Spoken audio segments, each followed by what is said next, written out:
SBI ग्राहकों बड़ घोषणा जदि आपण मानकर एसबीआई अर्थात स्टेट बैंक ऑफ इंडिया रे अकाउंट रही तेज एक कथा आपण जानि रखिबा निहाती जरूरी।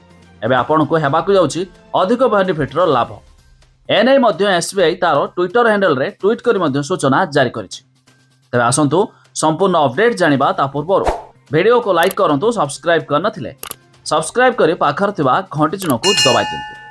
तेबे एसबीआई तार कोटी कोटी यूजर मान पई अनेक गुडे स्कीम मध्य लॉन्च करिछि, जोंथिरे साधारण जनता मानकु लाभ मध्य मिलिथाय।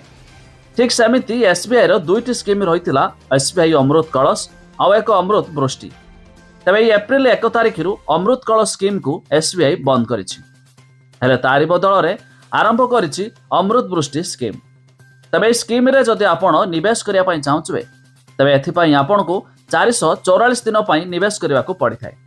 तेबे स्कीम रे आपण को इंटरेस्ट मिलिथाय 7.25% हिसाब रे, आ वरिष्ठ नागरिक मानकु 7.75 हिसाब रे सुध मध्य मिलिथाय।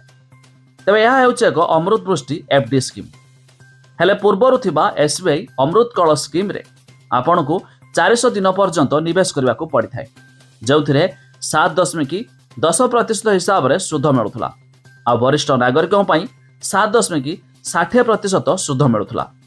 हेले ताठारु भल ए अमृत वृष्टि स्कीम जार शेष तारीख रही एप्रिल मास 30 तारिख। जदि आपणकर एसबीआई रे अकाउंट थिबो तेबे स्कीम रे निवेश करी आपण मध्य भल लाभ पाई पारिबे। तेबे आपणकर एसबीआई रे अकाउंट अछि कि नाही ता निहाती कमेंट करी जणाइबे।